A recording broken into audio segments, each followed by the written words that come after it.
Thank you very much. And for the past 6 years, Seattle University has been hosting this quarterly series called The Conversations. Had here governors and mayors, attorneys general, police chiefs, former cabinet members come to campus to engage with our students. It's a wonderful opportunity for our students to be able to be engaged in programs like this. And we encourage them who are present this evening to ask questions of our three distinguished presenters this evening.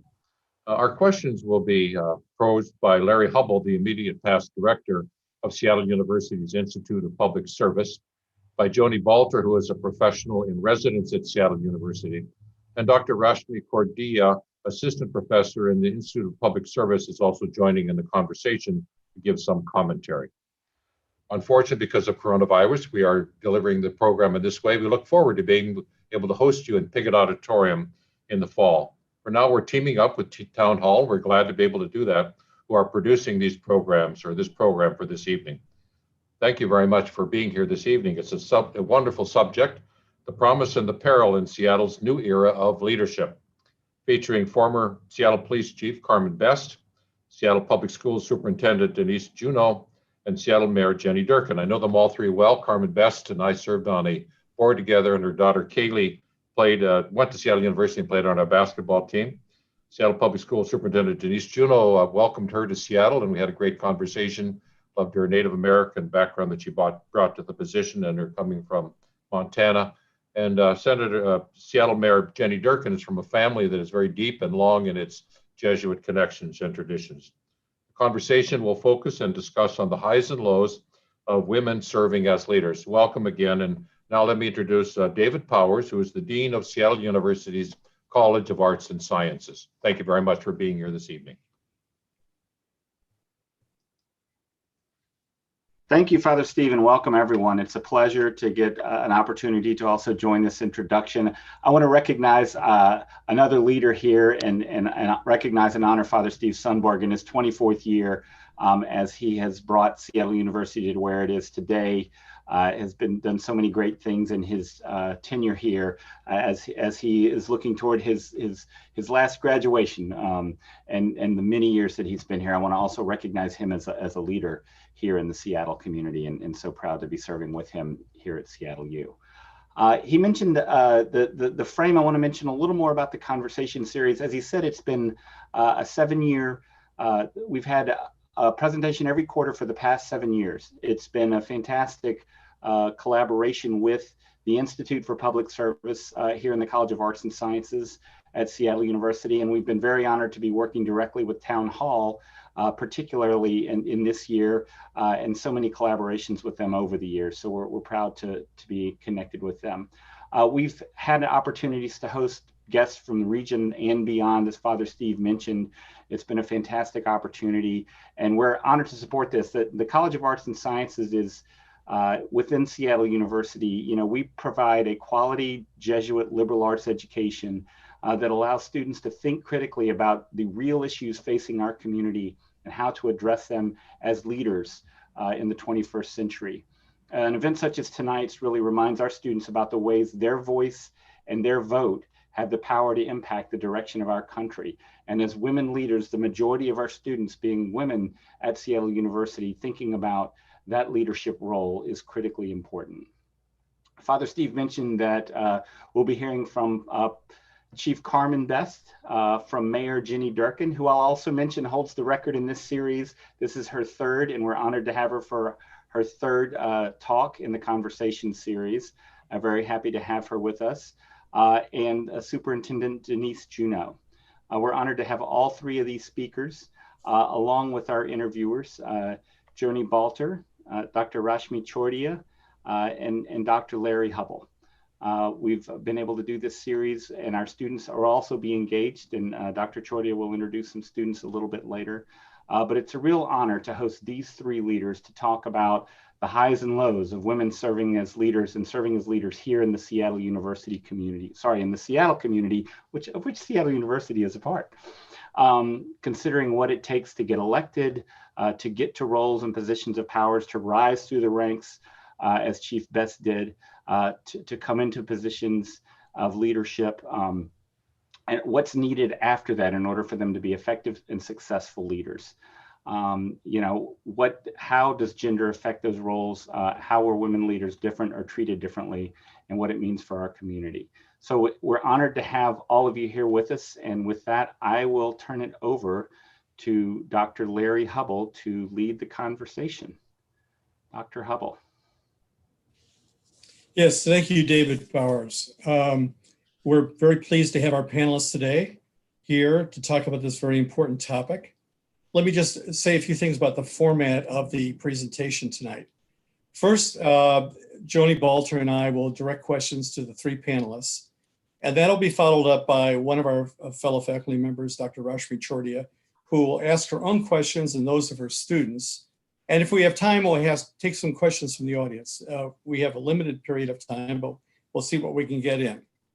Joni, I guess I'll pass it off to you for the start. So can I just add one thing, is that the first couple of questions will be to all three of our esteemed guests. After that, we'll break into sort of more individuals so that we have time to get to all these important topics. So I'll thank you all so much for doing this program, for being here tonight. So we've all talked about this in our preparation for this evening. Washington State and Seattle, these are great places for women to get elected and to be appointed to top public jobs. But the burning question tonight is this: what happens next after they're elected, after they're appointed? Does being a woman carry additional burdens in your jobs? And I'll start with you, Mayor Durkan. You are the second female mayor of Seattle. We can never forget Bertha. Hey, Joni, how are you? Good to see you. Add one thing before we start. I was just reminded by the dean to make our standard disclaimer, which is that the views of the panelists does not necessarily reflect the views of Seattle University. Sorry. I'm signing off then. I thought I was speaking for the university. So yeah, does being a woman after you win the election, does it carry additional burdens? You know, it absolutely affects it. You know, and tonight we're going to talk about both the positive and the negative, but we have to remember it would be impossible that it didn't. Gender discrimination is still alive and well in our country at every level of business and government and society. And so we can't expect that it would be any different when women are running for elected to office. And I think that you'll hear from the different leaders tonight that there's this expectation that everyone brings to what is a leader. And women have to straddle, I think, those expectations in a different way, because we're expected both to be strong, but yet to show emotion. We're supposed to collaborate, but be decisive.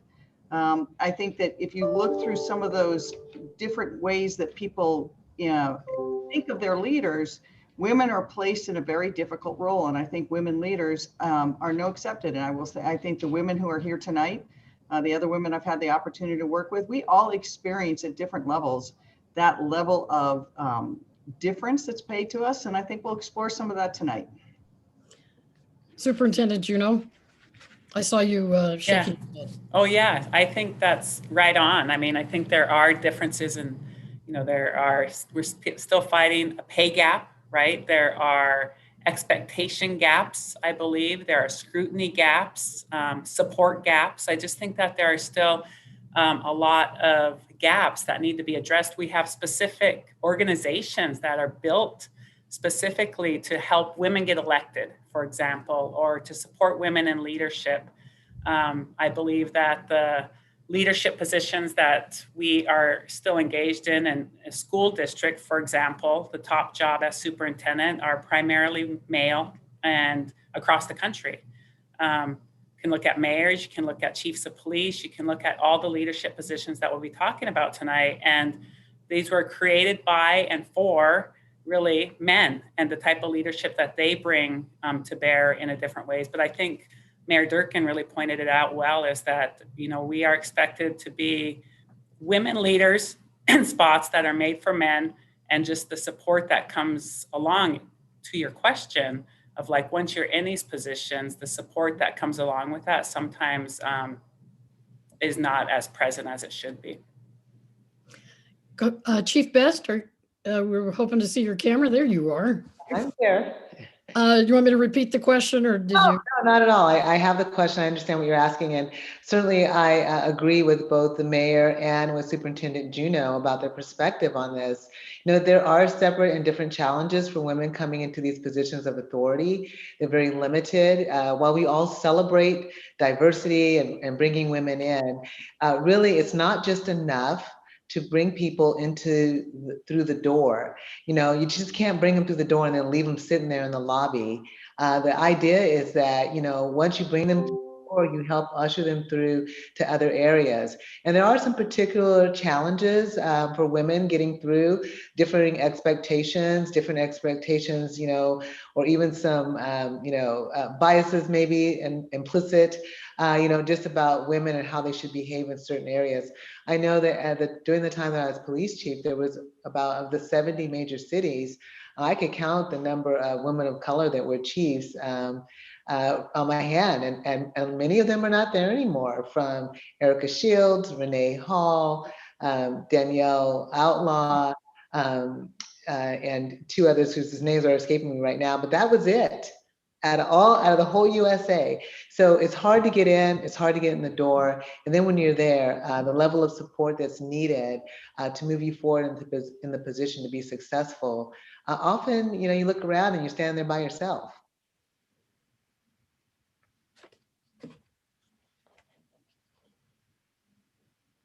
That was all I had. Oh, Larry, it's up to you next. Can I add something real quickly to that, Joni? Just hearing what Chief Best and Superintendent Juneau said is, I think the one thing you'll hear from all of us tonight is that numbers are going to matter. And while the external supports aren't there, I can tell you that there are many times that having Chief Best in her role or having the superintendent in her role was support for me, because they were experiencing many of the same things I was experiencing. So it is really important to get women in positions of leadership. This is true. And I would just double down on that too. It is important to look around and see women in leadership and see representation. And it matters so much for the next steps and for the people that come after, and just to see people in roles. But I do think, you know, the conversation that we're having right now is also super important. It's like, once women get into these leadership roles, these top leadership roles. I mean, I remember moving to Seattle and talking to people back home about how women are in leadership roles everywhere here, and how impressive that really is, and how the rest of the country really should be following this model. But it was a little bit surprising about, once you're in these positions, you know, people afraid to sort of step up and raise their hand and be there behind you or with you, alongside you, when things get tough.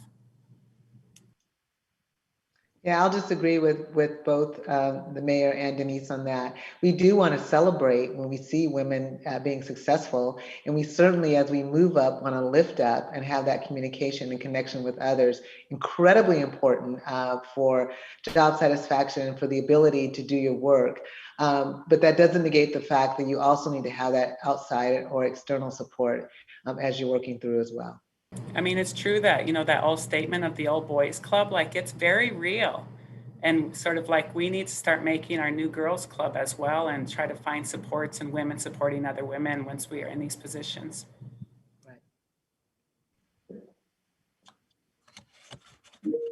Yeah, I think it's clear that that Seattle's a great place for women to get elected or appointed to top jobs. But the burning question that one of the things we'd like to explore tonight is, what happens next?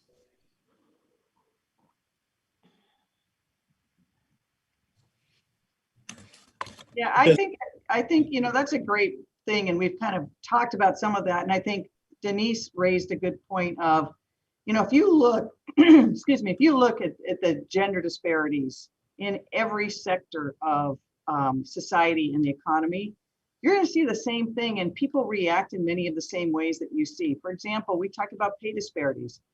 I don't think it's any coincidence that when Denise Juneau came in as a woman, she was paid less than the man she replaced. And I think, if I'm not mistaken, the man who's replacing her is going to be paid more than she is. And when Chief Best spoke out against what she thought was the right thing for police funding, the response was to cut her pay.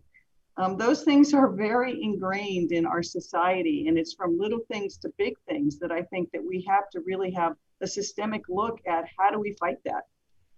Yeah, So- I agree, Mayor. It was incredible. It felt incredibly punitive and when that happens. And you really, especially when we're supposed to be trying to close the pay gap and the gender gap here. And so, those things are really important to look at. Of the, 37 of the 500 CEOs of the top 500 companies, 37 are women. So we know we have a lot of work to do on this front.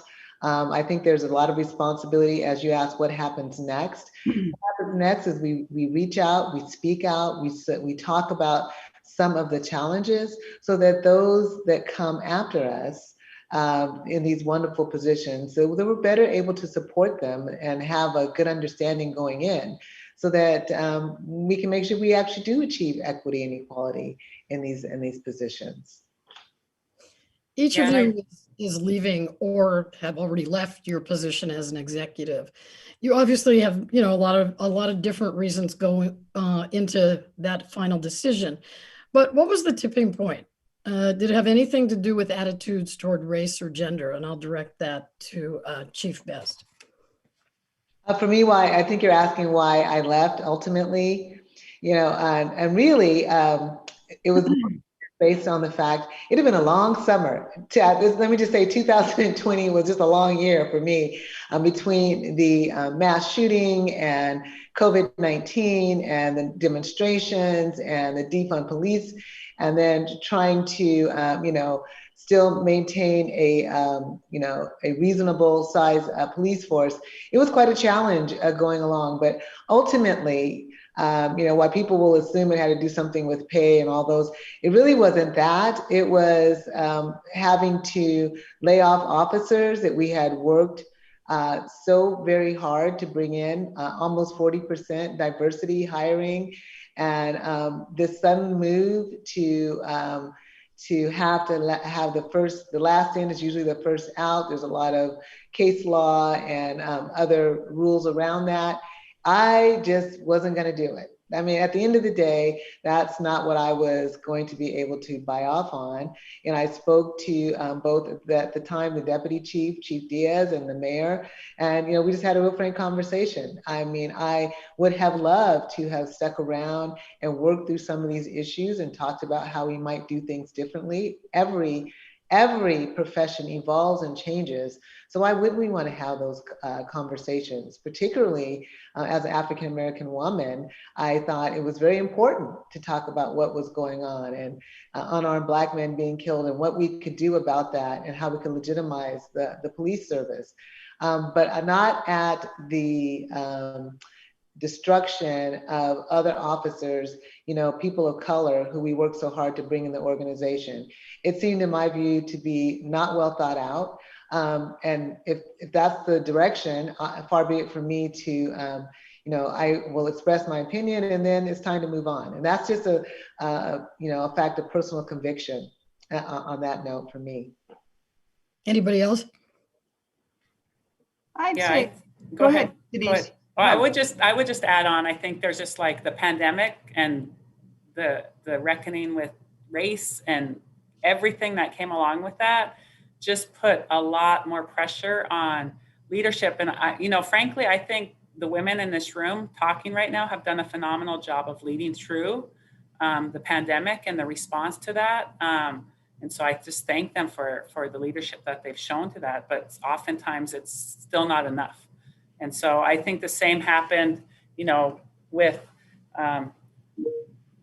with other people. Like I can look across the country too and see women leaving the superintendency right now, and just it's hard to run a school district on any given day, but given, a pandemic and everything else that comes with that, it's super difficult. And then we had a change in leadership on the board and new people coming in. And so the new leadership added new things, and we couldn't get to know each other sort of in a regular way that we would if we were in person as well. So it just led to a lot of frustrations and things like that. And so I just think that the pandemic and everything else that's going on really just led to a more difficult situation than we would have had usually. I would say also, Joni, I think that both the women here and myself, but women that I've worked with generally, you know, we come at service maybe from a little bit different perspective. And when we've worked so hard in our careers to get to a certain place, like Carmen Best says, there's points of integrity, but there's also this very, I think, truly held belief that we are servant leaders. And if you can't accomplish what you're doing, if you have become the point of conflict, we are more likely to step out. And so I think that for me, you know, I looked at the year of 2020, which was the hardest year in the history of Seattle. The pandemic was just devastating to so many families and workers and businesses. Everybody's life changed. I mean, look at, we're in Zoom instead of the auditorium. Then you layered on top of that the economic impacts and the civil rights reckoning. And it was just an incredibly hard year. But those conflicts that we saw that were very personally directed against each of us in different ways, they would continue more if I was running for re-election.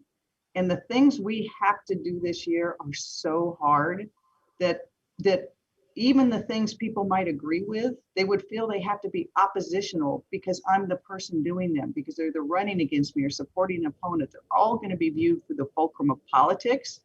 And this year we can't afford that. So for me, the calculus was, yes, the difficulty on me and my family, which was extraordinary, but it was also the right thing for the city. And at the end of the day, that was my job, doing what's right for the city. Yeah, I agree. It's like there's a mission that comes with leadership. And, you know, once you are in that position where it's a distraction to that mission, I agree with the mayor that women are more likely to make sure that the mission continues, and that you're building a system as you go along that, you know, if you are not that job, you are the person who's trying to carry that out. And once that's a distraction, the mission has to continue. Beyond some of the things you just cited and anecdotal evidence, can you make any generalizations regarding how women lead differently than men? And if so, what are some of those differences?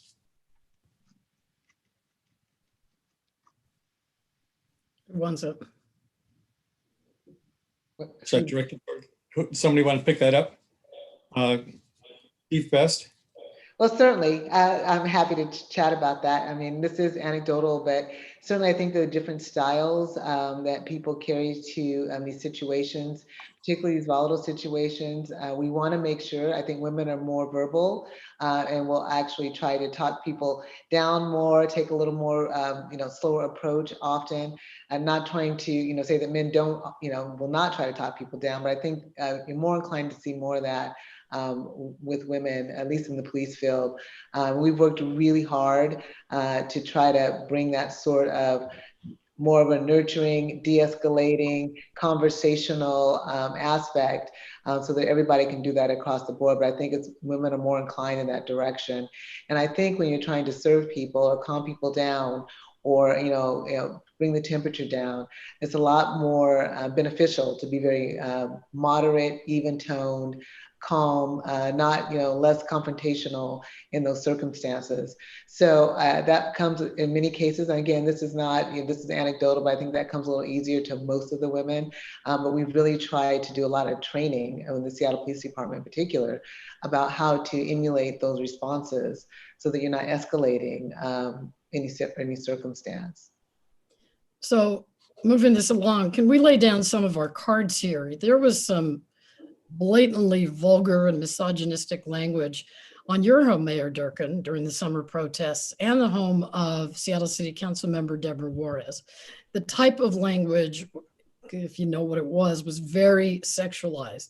And it was not used in a protest outside the home of a city council member, male, with a similar political position as Juarez.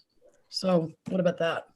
Yeah, I don't think there's any question that much of the vitriol that was directed at me was misogynistic and frankly homophobic. And night after night we had what people would call protests, but they didn't have anything to do with Black Lives Matter because the graffiti and painted stuff they left behind was, as you said, like almost the same week. I don't know if people remember, but the same week, Congresswoman AOC went to the well of the House and talked about being called the B word. And there was this great uprising, and Twitterati was like how brave it was. And yeah, we have to fight against that kind of misogynistic tone. That same week, it was spray painted in multiple ways, resign B and die B.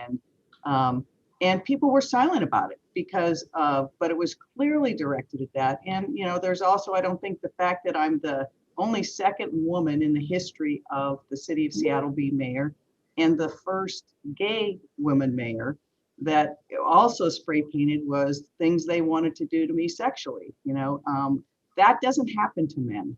And I think that the silence on that only sought to further that kind of conduct and behavior rather than stop it. Joni, I think you were going to ask a question about what the role the media plays in writing about covering women. Yeah, well, but okay, I'll go there. I didn't.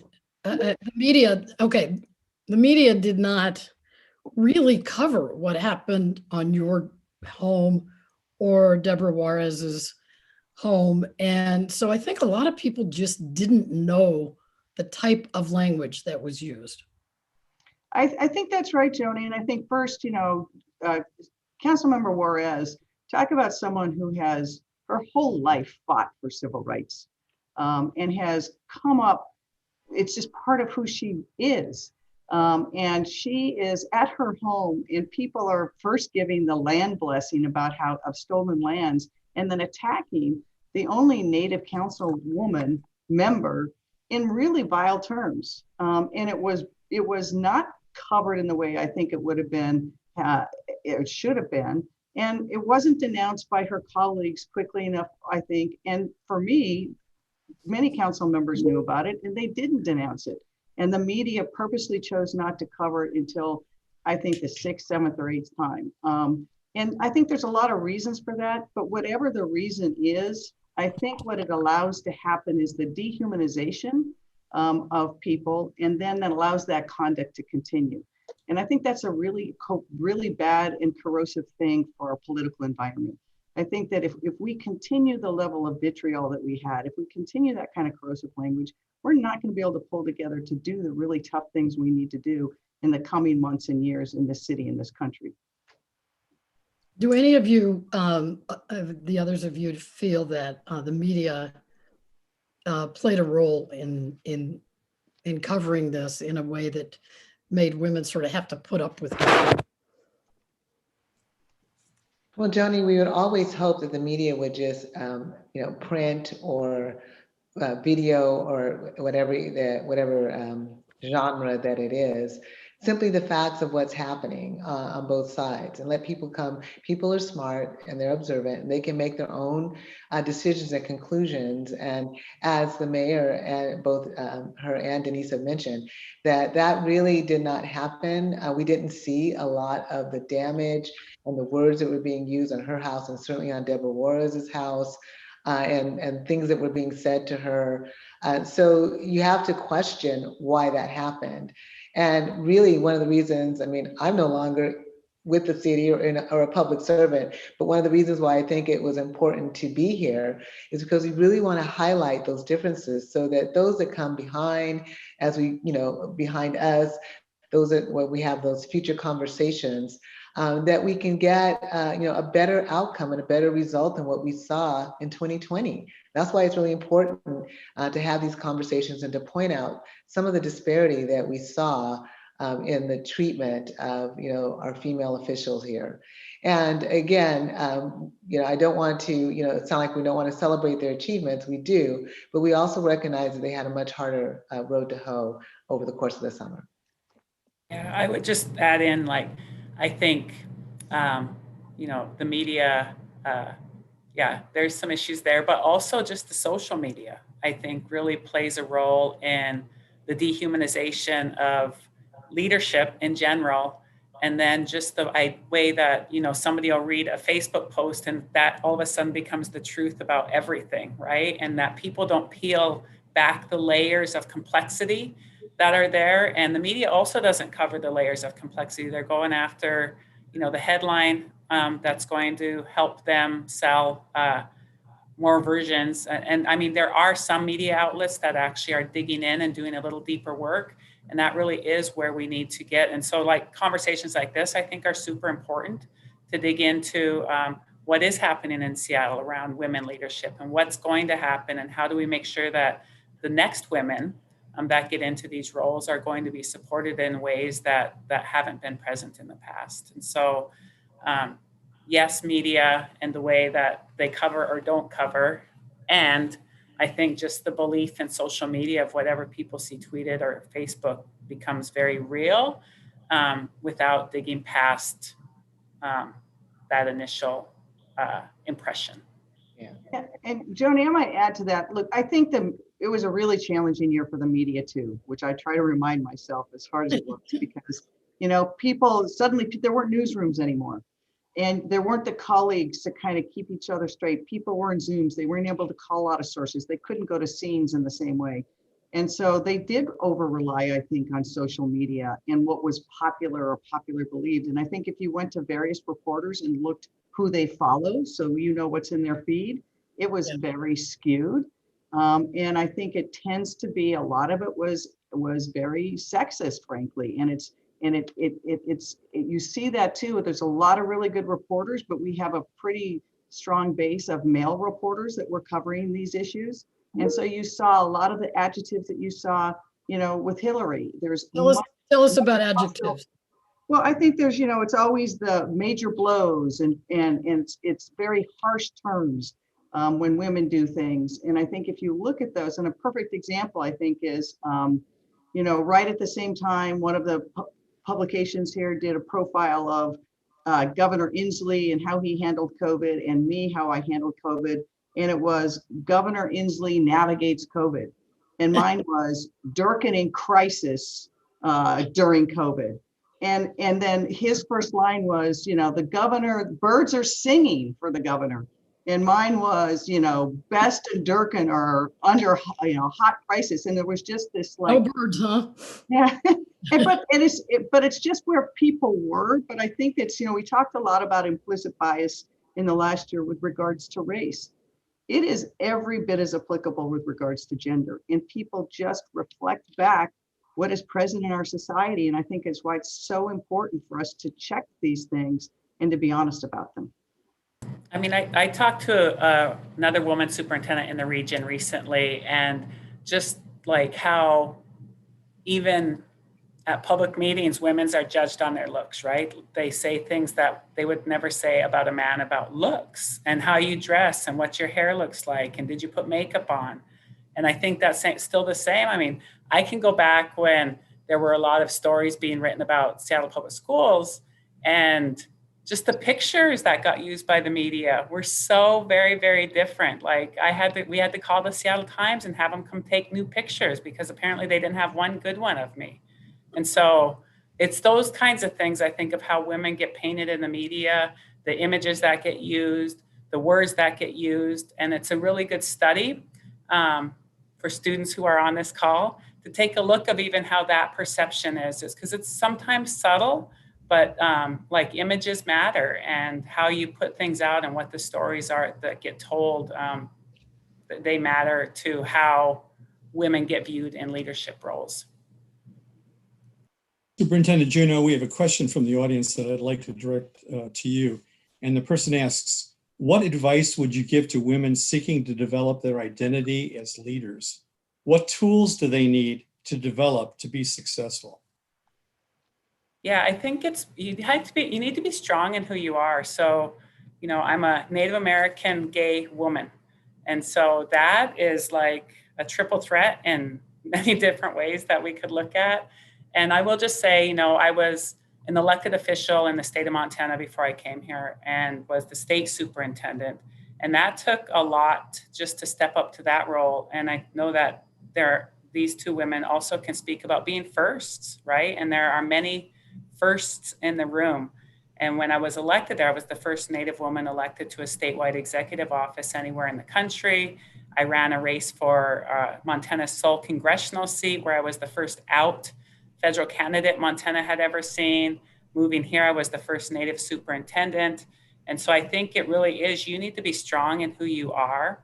You need to figure out what that identity is. You need to rely on, you need to find your people. You really need to find people to surround yourself with, your friends that are going to be true to you and call BS on you when you need to, and but also be there to support you when times get really tough. And so my advice always is to find your people, to really dig in and figure out who it is that you are, and then be true to that version, because it's often easy to not be, and not to include your full self when you're in leadership. And that is a component, I think, that when we look at women, that we also bring our full authentic selves into these roles, and that's super important.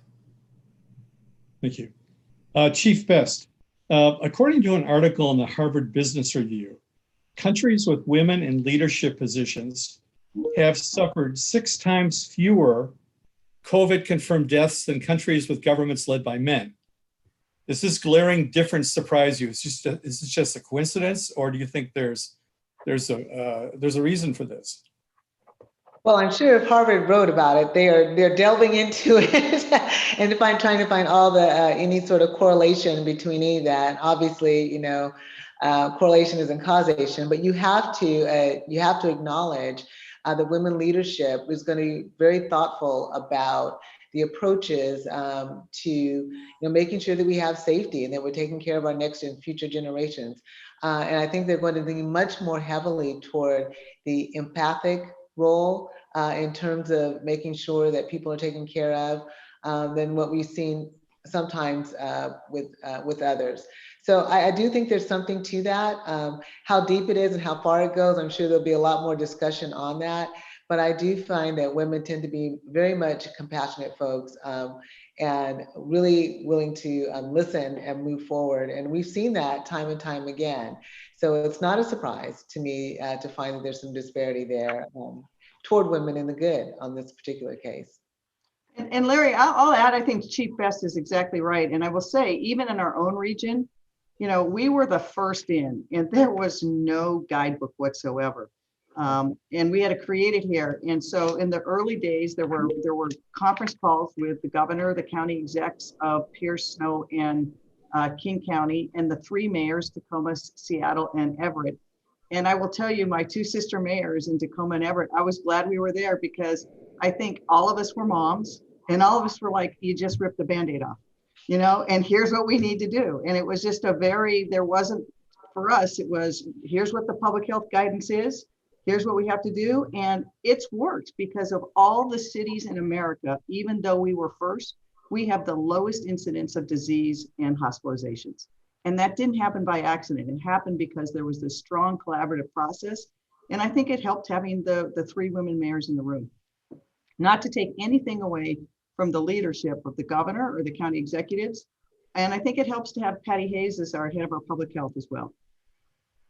So looking forward, we want to make sure we're positive looking and forward looking here as well. I would like to ask you, Superintendent, if you had any mentors, and this reflects on our students who are watching this evening as well. And how did mentors affect your desire to have a leadership role? Yeah, I mean, totally. And I think that all of us can probably speak to so many women that we looked up to. Just my grandma, who walked to work every day, even in blizzards, because she was a school cook, just showing tenacity and caring for students. My mom, who was educator and a state legislator, and the fierceness that she showed when she rose up on the floor of the House and then the Senate. Eloise Cabell, who is sort of a native heroine, who took on the federal government for years and years and years and eventually won. I mean, there's Deborah Juarez, there are Native women warriors out there that just, have done so much and have blazed the trails before. And so I always, look back to see who created the path, and then make sure that you're laying that ladder out so that the rest can climb up and you help them through the window, right? And So yeah, there are so many different pieces of advice that I think about from women who have helped shape who I am, both as a person and a leader. My partner continues to inspire me every day. And so there's just a lot of women around me, a lot of women who came before me, but it really is, when I look at Native women, both in the past and the present, there are just a ton that I can point to, and more all the time, which is really heartening that Native women are taking their places in leadership roles and doing well. So just really proud of all that. Yeah. I just wanted to piggyback on that regarding mentors. I think really it is very important to have mentors and sponsors and allies, people that you can rely on, male and female, that can give you good advice. You know, everything is about relationships. So you build that relationship with a mentor who can help you, who can guide you, who knows about your profession or your goal or whatever that is they can help you with. There are allies. You know, we all have people who will come to our defense. I think, Denise, you stated it as know who your people are, but know those folks that will, you know, in your time of need or peril or when you need a support, they are there for you. And they will send the letters to the editorial board. They will write things on your behalf. They'll bring the rallies in, not because you've asked them to, but because they believe in you and have confidence in you and understand the quality of your character and the integrity under which you operate. So that's great to have those allies as well as mentors. And then finally, I really believe in sponsorship. You know, for me, you know, Kathleen O'Toole was a great sponsor, well regarded around the world for her leadership, the first female commissioner in Boston, the first head of state patrol for the Massachusetts police, and, you know, well regarded in Ireland and in many places around the world. Now she comes to Seattle and really helps me to flourish and grow and have the confidence that I've needed. So it was a case of putting that ladder out there and pulling somebody up with you. And it can really make a difference in how you are able to land and have resiliency to survive these really challenging positions. I think one more thing, I just think bouncing back off of that, it really, just building that network of support and making sure it's there. And I think that really is, you know, the beginning question at the beginning of this conversation was, people, you know, women get into these seats and then what? And that's exactly what Carmen talked about, is people need to be there to block down field for you. They need to write the letters to the editor. It's not just when you're in crisis, but they need to support women once they're in these leadership roles. And I think during at least this pandemic, that didn't happen often enough. And yeah, people can get scared about, you know, supporting people who may be under fire, but if they're your people, they're going to step up and do that. And so it just goes back to make sure you have that support system. Yeah, I want to echo that. I think mentorship is so important. And I think the other thing that is hard when you come through work your way into these positions, it's hard to ask for help. And I would say to all the young women out there that remember, don't lose that skill to be able to, when you need help, let people know when you need help, because I think that's so important.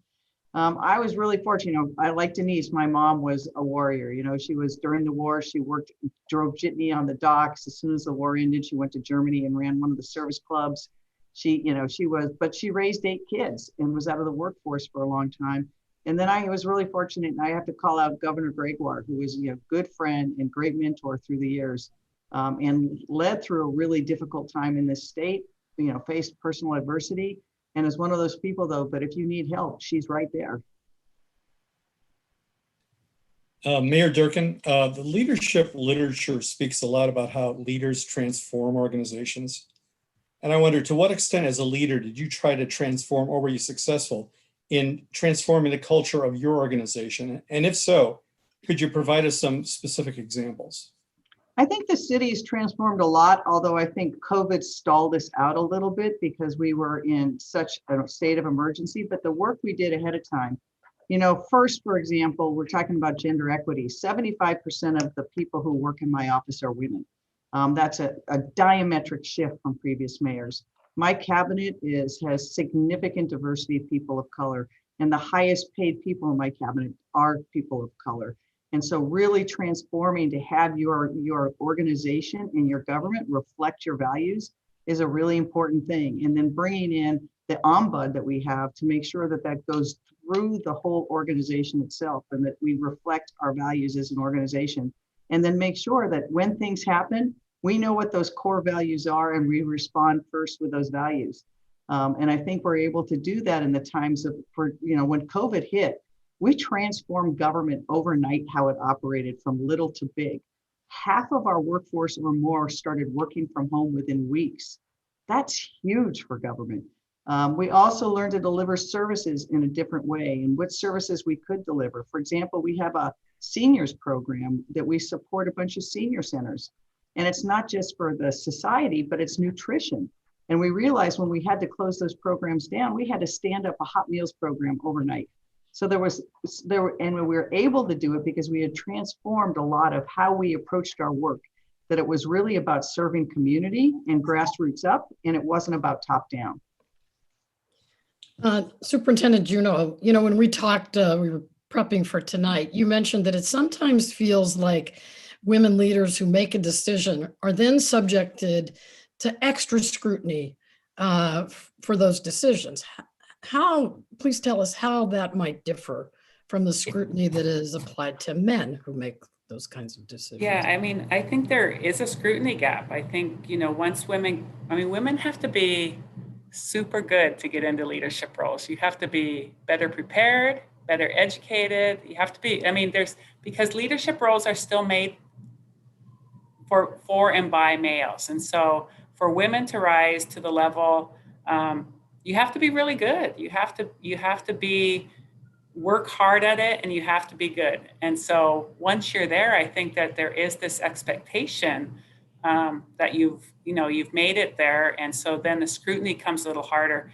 Like I said earlier, I think there's also this idea of women bring their authentic selves more than into leadership roles. And so when that authenticity is there and you're saying, like, say, for example, if people were asking questions and you said, I don't know, as a woman, people would say, yep, doesn't know. If you are a man and you say, I don't know, then they're being authentic.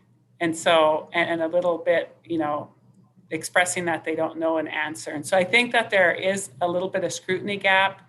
There's a higher expectation because women are expected to be better when they reach those leadership roles.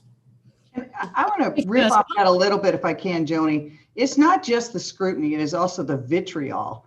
And it's, even you look at the city council and what they get in their email and the vitriol. What happened in the Capitol in Washington, D.C., well, shocking in many ways, was not surprising to me, because when President Trump tweeted against me, the level of just misogynistic and hate mail went through the roof. And if you saw in the Capitol, those people marauding through, they were saying, where is Nancy? Where is Nancy? They weren't saying, where is Chuck? And there's both the scrutiny and the pushback is so much stronger, I think, against women leader because of those divides we've talked about. Maybe we should just get rid of Twitter. What about that? I think that's a positive step, frankly. So I'd like to ask each of you, what's your best bit of advice to young college women who plan to become high-level public servants? Each of you, real quickly, what is your best bit of advice for students thinking about, I want to do this? I'm going to circle back to what we talked about earlier. A few things. One, make sure that you have the appropriate credentials and you put in the work. You don't get to cut corners, to make your achievements.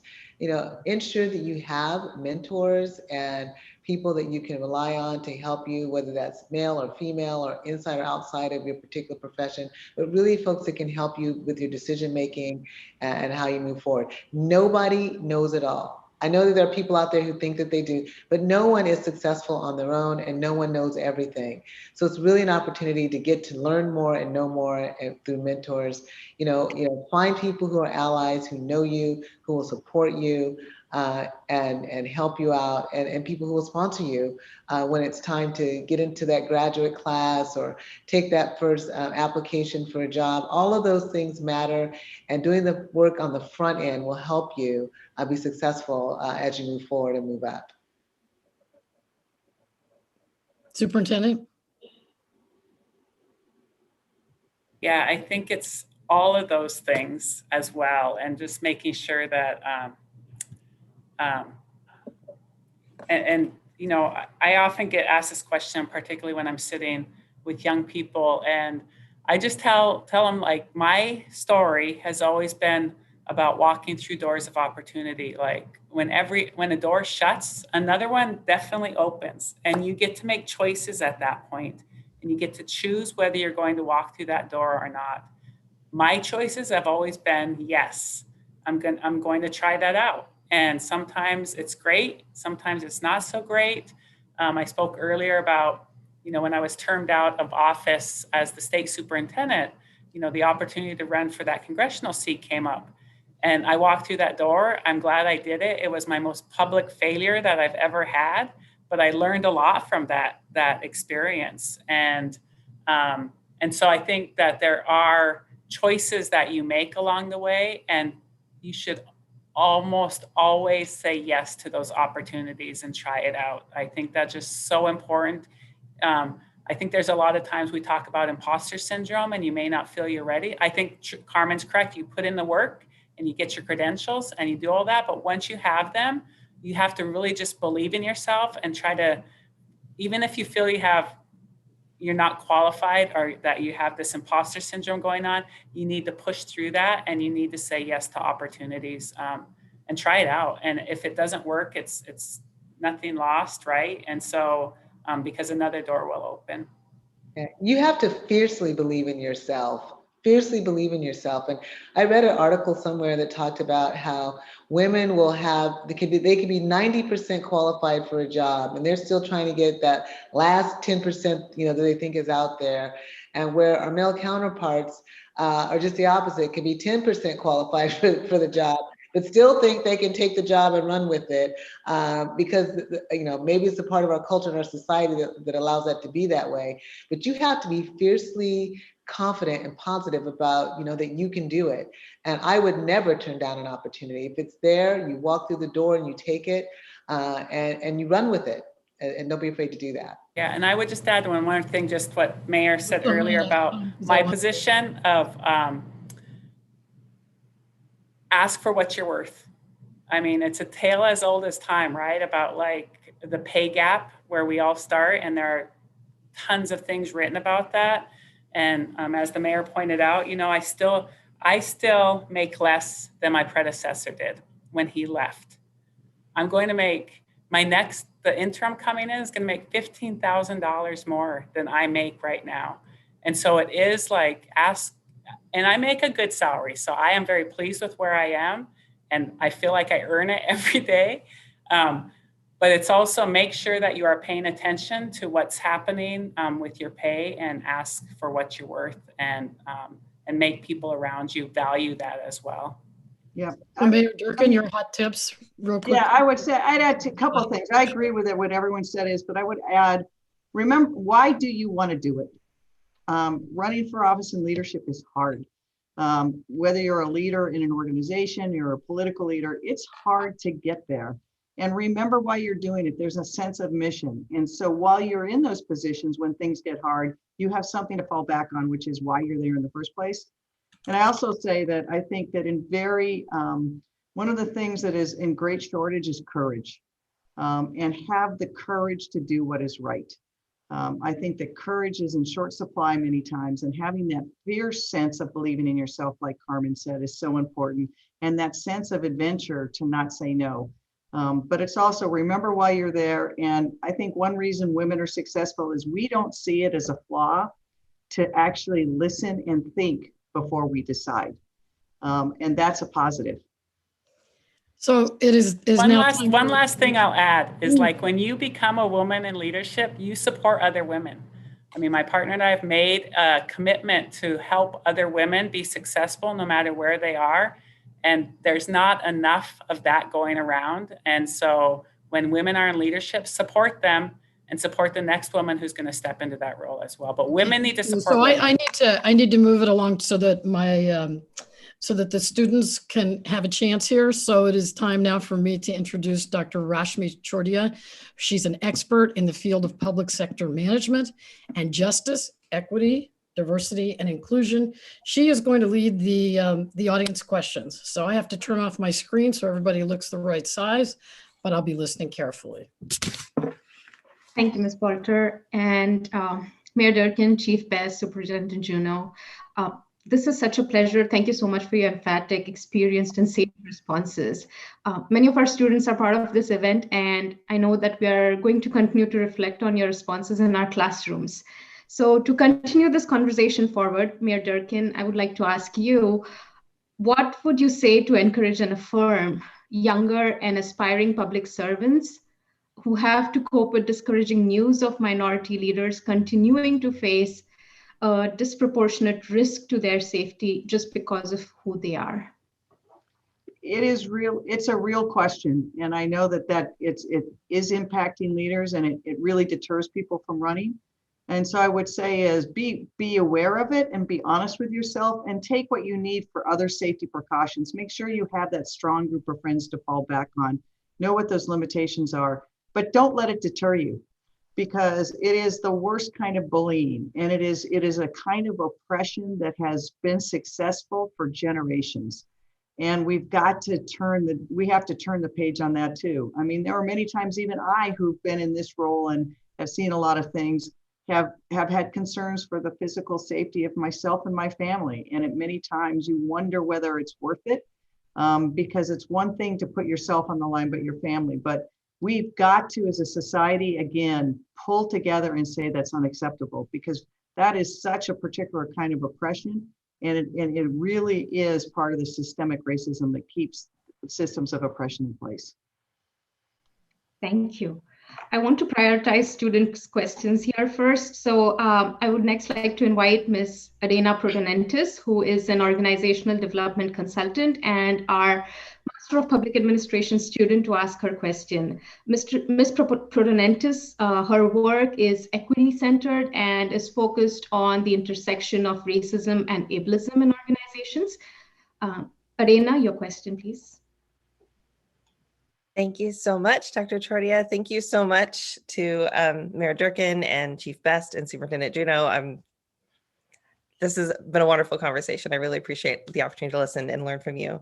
My question is directed to Superintendent Juneau, but I would absolutely welcome responses from everyone if there's time. And it is, what does abundant support, like truly abundant support for women of color in leadership even look like? And what are some of the essential components necessary for leaders to thrive when they're in a position of being the only?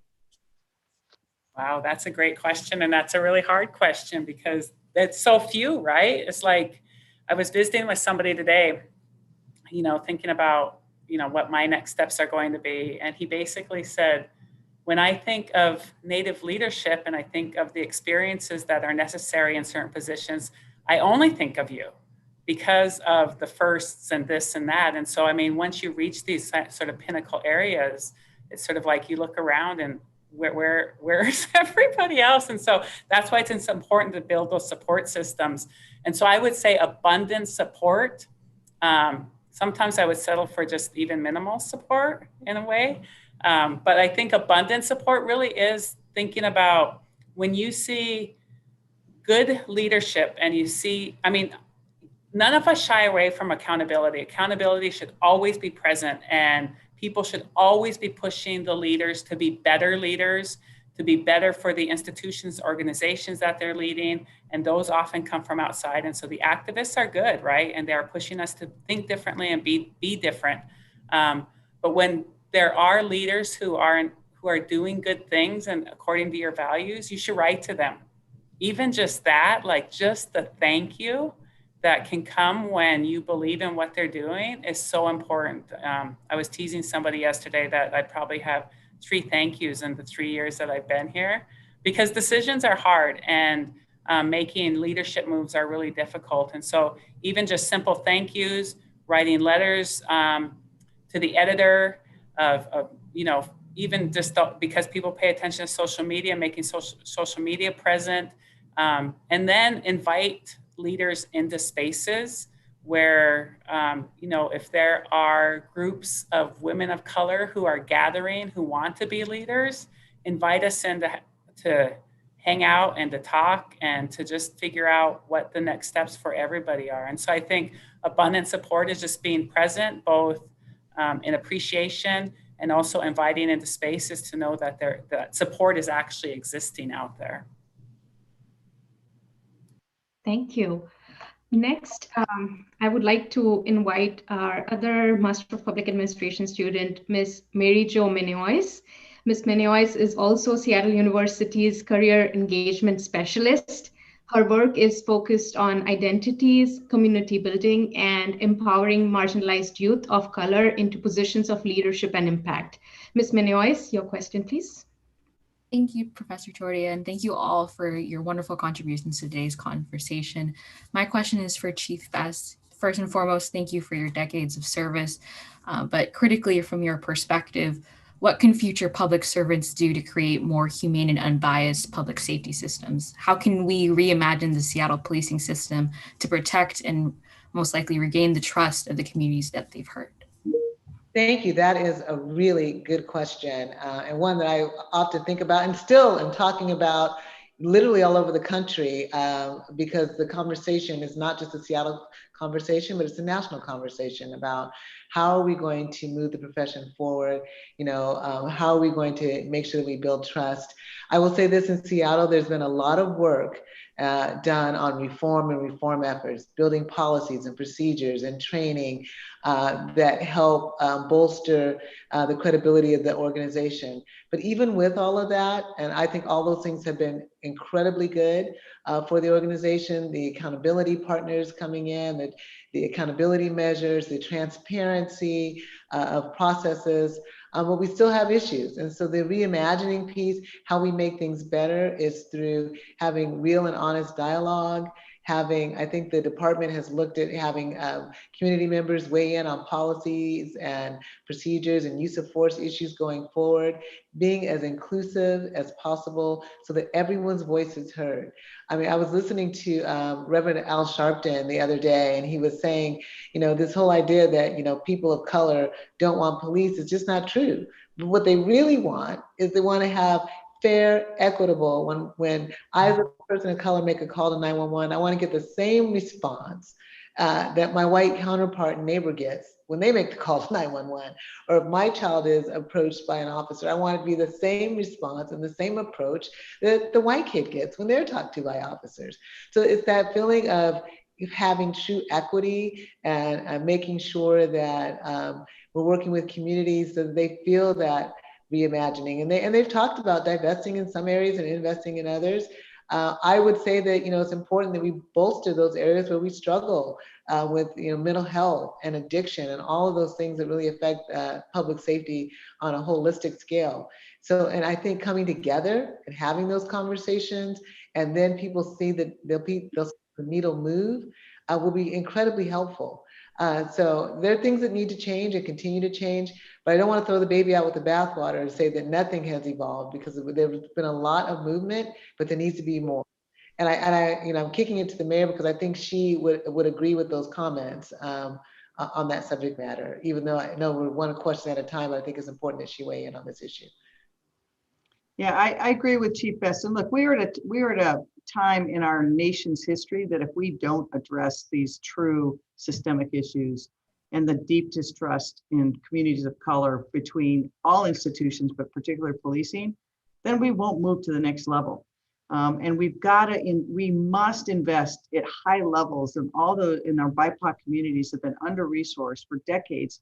And true community safety comes from access to educational justice, healthcare, affordable housing, economic opportunity. That's what builds the resilience. It's not policing, and policing is there for a different role. And that's where we need to really be honest, is that because of our systemic racist approach for generations, We have not done that, and not in a fair way. And that's why the investment part is such a critical piece of it. Thank you both. Thank you so much. Chief Best, I wanted to ask you another question. You are the first of your kind minority leader in Seattle, in a very masculine, very white law enforcement system. I know we talked about authentic leadership, but could you share a few more thoughts about how did you balance being your authentic self while fitting in? Yeah, sometimes honestly I didn't fit in. That's just the truth of the matter, and that happens, and that really has been a great part of the ability to grow and learn, and people to understand who you are and how you operate. And at the end of the day, when people understand that you operate with integrity, you have values, and you hold to those values, you end up being a much better leader. There were times that entire squads were mad at me about my position, about something that happened, but I knew that I was doing the right thing and putting them in the right direction and doing what was best for the circumstance at hand. That happened multiple times. And there were times that I walked in the precinct, I could feel the chill. But later, after we worked through these scenarios and people got better understanding, we all grew from those experiences. So I will tell you, don't think you're just gonna, you don't always fit in. It just doesn't always happen. That's not my goal. And that shouldn't be any leader's goal, to fit in. That's not leadership, right? Your goal is to look at the vision, look forward, and see how to get people on that right path to do the right thing. And I would just add on to that is I think also when there are people who are different, who aren't the usual kind of people that you see in spaces of leadership, it also helps to bring that organization around as well. And so, being Chief Best being authentic in herself and leading that organization helps to change and bring different conversations to that organization as well. And so it's also why it's important for women and women of color to step into leadership roles, because just being who you are and being true to yourself when you're in that position really helps bring along the organization too. And, Chief Best also got to kind of make this huge video with Macklemore, which I think was really her authentic self. Yeah. Thank you. Trying not to fit in is part of being an authentic leader when you're especially when you're minority leaders, is what I'm hearing. That's amazing. Thank you. Thank you so much. With the time that I have left, I think I want to ask you this one question to all three of you. I know that public service leadership is hard work. How do you take care of yourself? How do you prioritize self-care and nourishment for yourself? I don't do it very well, but I'm trying. I'm putting the effort in, so I will, especially in this COVID-19 environment, we just are able to get to the gyms and there are a certain percentage and you're wearing the mask and whatnot, but I definitely try to get some exercise in a little, and eat a little better, and, I would say get some sleep, but that wouldn't be truly honest. I'm working all the time, but, definitely think about it. And I have relationships outside of just the whole police and career atmosphere, so that it's always good to be with family. I'm a grandma, so I get to see my granddaughter and do things like that are incredibly important to me, to keep me grounded. And I think all of us will talk about our friendship and our families and those relationships. They help you stay grounded and healthy as you move forward in what can often be a very stressful environment. I would echo that. I mean, I did not heed my own advice. I didn't take very good care of myself over this, particularly the last year and a half. But part of that was not only trying to navigate being a leader of a city, but being a mom and having a family through a really difficult time as well. And my youngest son was home. He had moved away, but home because of COVID. And I think that balancing those things is really difficult too. And I think that's true about women in the workplace. I mean, the stats are still very clear.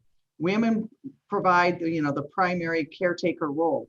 Now, my partner did more of it than me, but there's still that distinguishing. When you're a woman leader, often you're juggling that as well. So I would say that, I could learn from my own preaching and spend more time. And I've been really focused now on myself, but also the people who've been working in senior positions in the city of Seattle, who have just been doing tremendous work for a year and a half nonstop. I mean, the longest hours getting through these crises to actually force them to take time off and try to take some self-time. And I think it's really important to heed that and build it in, no matter how hard it is. Yeah, and I just say all the same things, ditto, ditto, ditto, of making sure you take care of yourself. I have a colleague that constantly reminds me that, you can't, and I think that's part of women leadership too, of making sure you're taking care of your team. The mayor talked about it, making sure that you are providing supports for your team who are out there making you look good every day. And so making sure that you're paying attention to that, but you can't, she says something like, you need to fill your own cup in order to fill the cups of others. And so you need to make sure that you are making time for yourself, that you are surrounding yourself with people who will tell you the truth, but also that you can be in spaces where you don't have to talk about work, that you don't have to talk about the challenges of leadership, that you can just be who you are. And, that even if they do most of the talking, but you can be in those spaces that you don't have to be that person that the public knows. Again, thank you so much. Handing it over to you, Larry. Yes, thank you, Rashmi, for those interesting questions. And thank you, panelists, for participating in a very stimulating discussion. Although we can't hear our audience, I'm sure that they would give you major applause right now. And just thank you for being here. It was a real pleasure. And I just want to tell the audience that we're going to be having one more conversation in the spring. We haven't determined who it's going to be and what the topic is going to be, but please stay tuned. And thank you for tuning in tonight. Thank you for having us. Yep, thanks everyone. Pleasure. Everyone, wear a mask, wash your hands.